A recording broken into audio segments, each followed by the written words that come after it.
नमस्कार. मी समीर कारेकर, मुख्य व्यवस्थापक, क्रांती बायोटेक, चिमूर तंत्रज्ञान. मी आज आपल्यापुढे ज्या उद्देशाने आलो ते खताचे प्रकार, खत देण्याची वेळ आणि कोणत्या पिकास कोणतं खत लागतंय त्याविषयी माहिती देतोय. खत म्हटल्यानंतर एक येतंय फार्मर मॅन्युअर, शेणखत, पालोपाचोळ्याचं खत, सेंद्रिय खत. त्यानंतर येतंय केमिकल फर्टिलायझरमध्ये, ते म्हणजे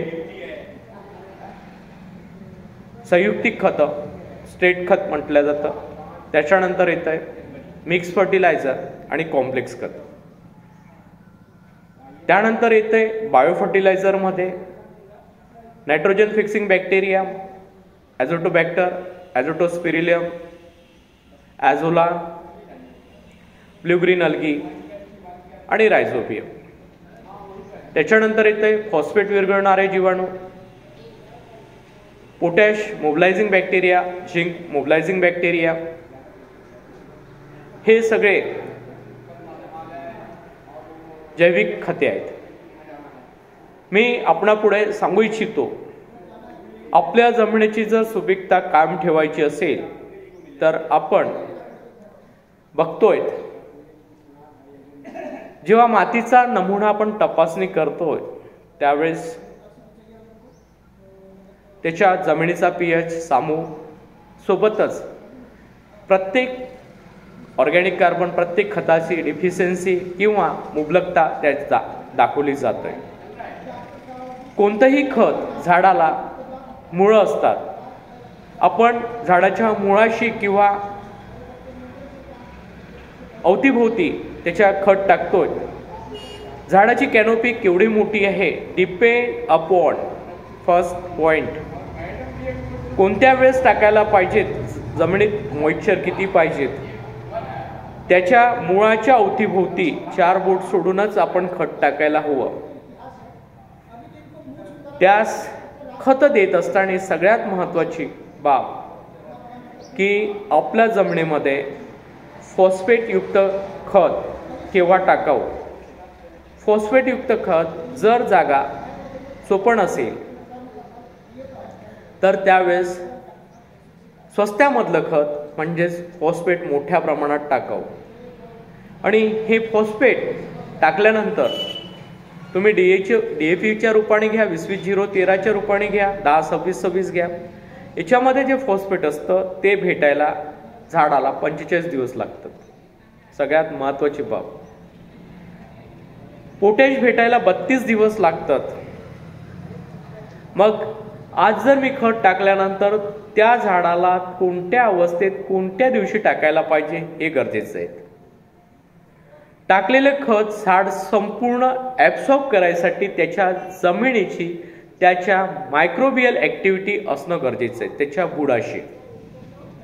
आता यावर सगळ्यात महत्त्वाचं ऑब्जेक्शन असतं, मी खत दिलं म्हणजे झाडाने ओढलंय. झाडाला हात नाहीत, झाडाला मूळ आहेत. आणि ते मुळाचे प्रकार आहेत. एक सोटमूळ म्हणतात, देन बॅलन्सिंग करायसाठी secondary route, then Tartary roots म्हणजे जे पांढरे केशमुळे म्हणतो. पांढरे केशमुळेच फक्त झाडाचं अन्न ओढतंय, पण ते सोल्युबल फॉर्ममध्ये. जोपर्यंत त्या खतावर बॅक्टेरिया ॲक्टिवेट होत नाही ते डिझॉल्व करून पाण्याच्या वाटे मुळाद्वारे ते झाडापर्यंत पोहोचवलं जातं. आणि ही संकल्पना, त्यासाठी मोठ्या प्रमाणात जैविक खताची गरज असतं. मोठ्या प्रमाणात शेतकरी उत्पादन घ्यायच्या आशेने फार मोठ्या प्रमाणात रासायनिक खताचा वापर करतात. आणि त्यावेळेस ते विसरून जातात की मी जमिनीमध्ये हे खत टाकलेत पण ते जीवाणू नाही टाकलेत. आणि त्यामुळे काय होतोय, जेव्हा आपण डवरण करतो किंवा नवीन पिकासाठी जागा तयार करतोय तर जसंच्या तसं खत त्या ठिकाणी दिसून पडते. आणि सांगायचं झालंय प्रायमरी खत हे NPK, महत्त्वाचे आहे. सोबतच मायक्रो एलिमेंट सुद्धा झाडाला प्रत्येक अवस्थेमध्ये गरजेचे असतात. त्याचं योग्य ते नियोजन करून सर्व शेतकऱ्यांनी पहिल्यांदा पीक पेरणीच्या वेळेस सिंगल सुपर फॉस्फेट आणि म्युरेट ऑफ पोटॅश हे जमिनीमध्ये टाकणं गरजेचे आहे.